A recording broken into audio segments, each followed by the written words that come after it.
Polio பாதித்த போதும் சதுரங்கத்தில் சாதனை படைத்து வரும் ஜெனிட்டா குறித்து பேசுகிறது இந்த தொகுப்பு. இவர்தான் ஜெனிட்டா ஆண்டோ. செஸ் சாம்பியனான இவர் திருச்சி பொன்மலைப்பட்டியை சேர்ந்தவர்.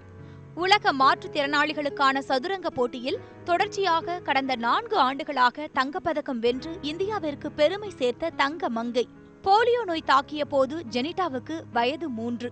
2 கால்களும் ஒரு கையும் முற்றிலும் செயல் இழந்த நிலையில் இருந்த ஜெனிட்டாவுக்கு சதுரங்க ஆர்வத்தை ஏற்படுத்தி ஊக்குவித்தவர் அவரது தந்தை காணிக்கை இருதயராஜ்.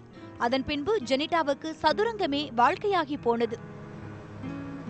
8வது ஒரு பாடம் நடத்தும் போது வில் ஆஃப் ஸ்டீலுங்கிற பாடம் நடத்தினேன். அந்த பாடத்தினுடைய உட்கருவே உடல் ஊனமுற்றவர்கள் எப்படியெல்லாம் சாதிச்சாங்கன்னு அந்த இதில் பார்த்தோம்னா நம்ம இந்தியானுடைய டைகர் பட்டோடி அண்ட் சந்திரசேகர்லாம் அந்த பாடத்தில் வந்தாங்க. அப்போ தான் ஜெனிக்கும் செஸ் சொல்லிக் கொடுக்க எனக்கு எண்ணங்கள் வந்தது. அதன்படி இது பண்ணால் அது கிராஜுவலாக அச்சீவ் ஆகி இந்தியாவில் விளையாண்ட எல்லா மேட்சுமே நார்மல் பீப்புளில் தான் அவர் ஜெயிச்சு வந்தார்.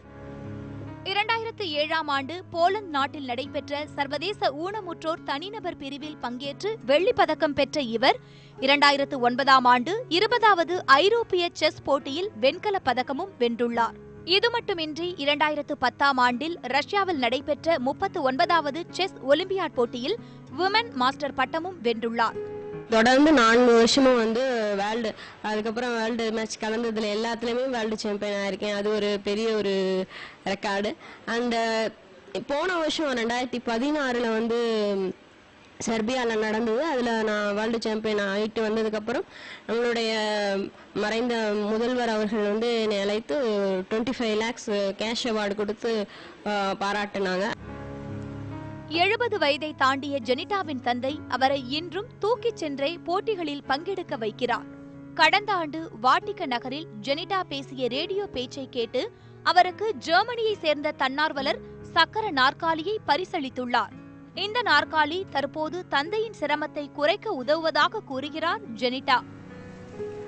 இந்த மாதிரி பிளேஸ்க்கு அப்பா கூட வர்றதுனால எல்லா செலவுகளுமே டபுள் ஆஃப் அமௌண்ட் ஆகிறதுனால அது பெரிய விஷயமா இருக்கு. ஸோ அதனால இந்த மாதிரி டிசேபிள்டு பிளேயர் அவங்க திறமைகள் இருந்தாலும் வெளி உலகத்துக்கு வர்றதுக்கு ரொம்ப கஷ்டமான ஒரு சூழ்நிலையிலையும் இருக்கு.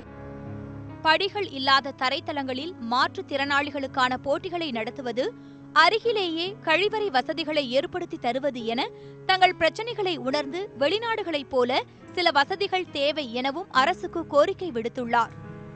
இந்த ரேம் ஃபெசிலிட்டிஸ், ரெஸ்ட் ரூம் ஃபெசிலிட்டிஸ்லாம் இல்லாததுனால ஒவ்வொரு டோர்னமெண்ட்டுமே நான் சில டோர்னமெண்ட் போகக்கூடிய டோர்னமெண்ட்டுக்கு எல்லாமே அவாய்ட் பண்ணக்கூடிய சூழ்நிலை எல்லாமே வருது. ஸோ அது மாதிரி இல்லாமல் இருந்தால் எல்லா இடத்துலையும் ஃபாரின்ல இருக்கிறது மாதிரி இருந்ததுன்னா இன்னும் நிறைய பிளேயர்ஸ் வர்றதுக்கு ஒரு பெரிய ஆப்பர்ச்சுனிட்டியாக இருக்கும்.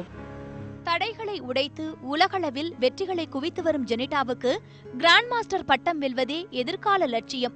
அவர் வெற்றி பெற நாமும் வாழ்த்துவோம். கருப்பு வெள்ளை கட்டங்களுக்குள் ஜெனிட்டா ஆண்டோ வெட்டி சாய்த்தது பொம்மைகளை மட்டுமல்ல, மாற்றுத்திறனாளி பெண்ணால் என்ன செய்துவிட முடியும் என்ற சமூகத்தின் பொது புத்தியும் தான். சாதனை பெண் ஜெனிட்டா ஆண்டோவுடன் திருச்சியிலிருந்து ஈ கைரவன், நியூஸ் 18 தமிழ்நாடு.